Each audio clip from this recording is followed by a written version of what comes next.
just fly to the moon. Alright, Diddles, we need to start working on the next dramatic Oh, come on, Diddles. Tell me you're not watching this movie again. Hey man, you don't know my life story! You better step up before I turn this bat into an astronaut! Pardon? Cause it's about to find a comfy home in Uranus! What?! Look.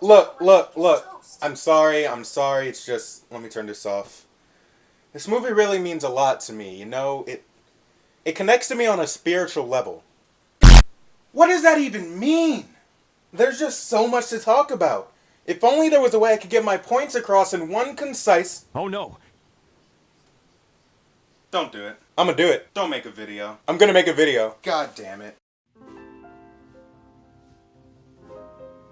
Diddly do, my diddlers and diddlettes. Today I bring you a special video.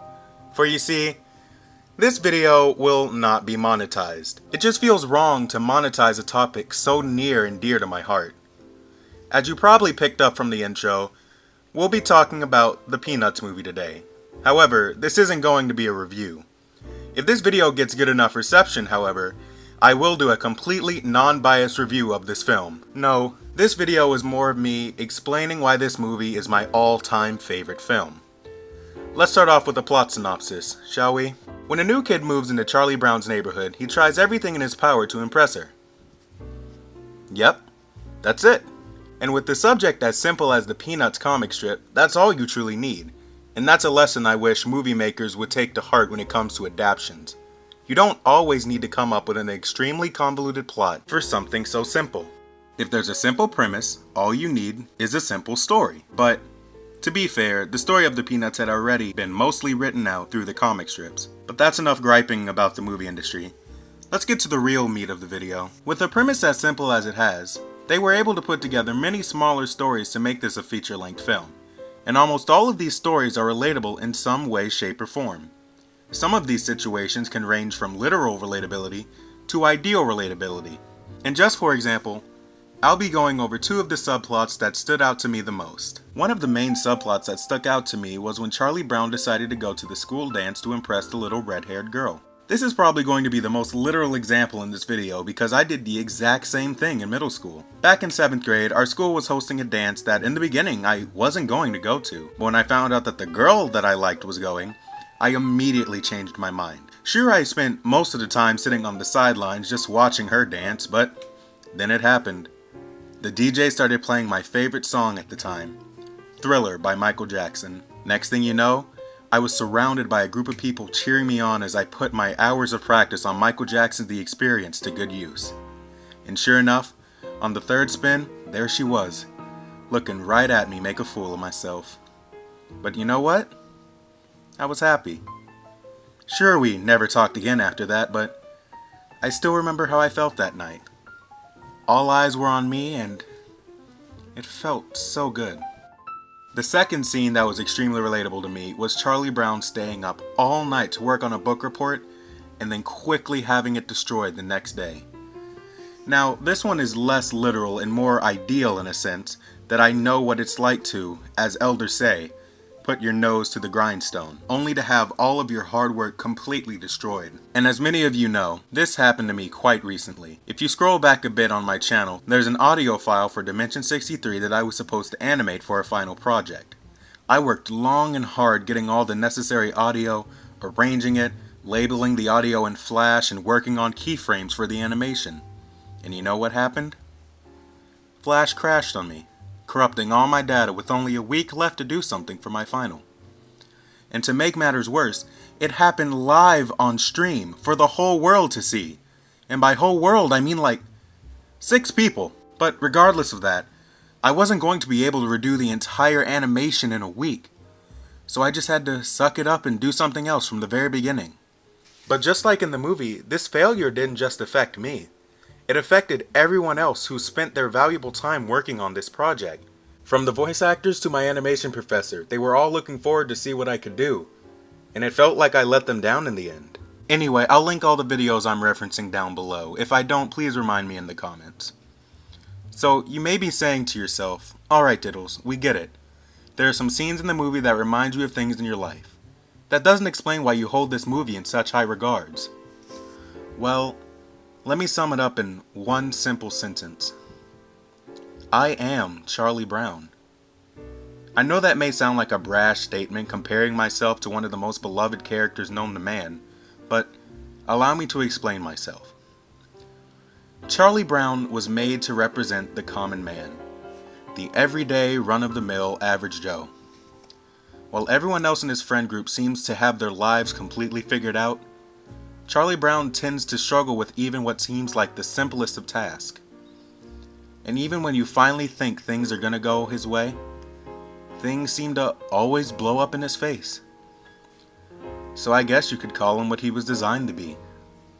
A loser. And that's what I love about him. He's just like me. We try to stick out, but usually end up getting overshadowed by someone who seems to be 100 times better than us. We even both have a Lucy in our lives. Someone who seems to find joy in putting us down and seeing us fail. For me, it's, surprisingly, my grandmother. For the past couple of years, it seemed like her sole purpose in life was to remind me of how much of a failure I was. But that's another story for another day. The point is, both me and Charlie Brown are losers. And that's when I see him succeed, even if it's something small, like flying a kite or just getting some well-deserved approval. It makes me so genuinely happy. And just watch this scene right here. Before you leave, there's something I really need to know. Why, out of all the kids in our class, would you want to be partners with me? That's easy. Because I've seen the type of person you are. An insecure, wishy-washy failure? That's not who you are at all. I like the compassion you showed for your sister at the talent show, the honesty you had at the assembly, and at the dance. You were brave and funny. And what you did for me, doing the book report while I was away, was so sweet of you. So when I look at you, I don't see a failure at all.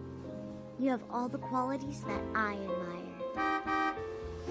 Sorry, I have to go now. The first time that I heard this speech, I bawled my eyes out. And even now, I still get goosebumps. It reminds me that no matter how many times we are ridiculed for being the losers we are, or should I say, the losers we've come to believe we are, someone sees us for the winner we could be. I've had numerous people like that in my life. My mom, Tiago, and of course, the one and only, Jasper Jones. He really pulled me from a dark place in my life. But I hope that sheds some light on the situation at hand. I absolutely love this film and what it stands for. As I said earlier, I might do a full non-biased review of this film in the future if this video gets good enough reception. So let me know, what do you think of this film? Do you like it? Do you loathe it? Let me know in the comments below. And until next time, Diddle out. Well, I mean, I didn't ask for a full-on analysis of your life story, but yeah, I guess that makes some sense. Yeah, but I can understand you being annoyed with me watching this movie so many times. I mean, if you want me to, I can go ahead and turn it off. No, I mean, you don't have to. I mean, I wouldn't mind watching it maybe once or twice. Really? Yeah, sure. Alright, let's get started. Lol, I heard some niggas are watching the gay-ass Peanuts movie.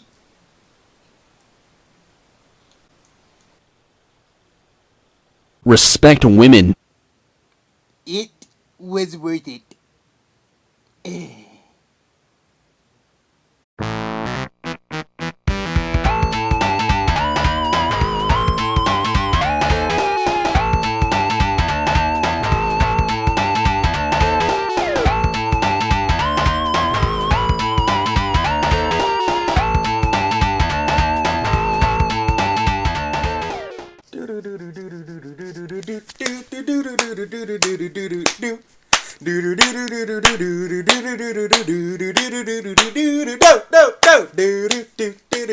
do. Danger's waiting out there, let's go. Surging energy, let it flow. Toss me right into the action. Get your kicks till we're out of time. Keep the fight up until I die. I can get no satisfaction. Brand new challenges. And all I know is I just gotta reach onto the endless sky. But the real fun's only just begun. Till we're gone, let's take on the world. Come on, unlock that inner door. Fight like you've never fought before. Make no mistake, you gotta break every limit that you got. So be a true survivor. No matter how, you gotta get this far. Don't hold back, make an attack. Let's see how good we are or not.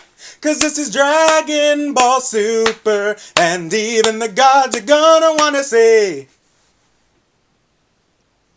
Diego, please take that out.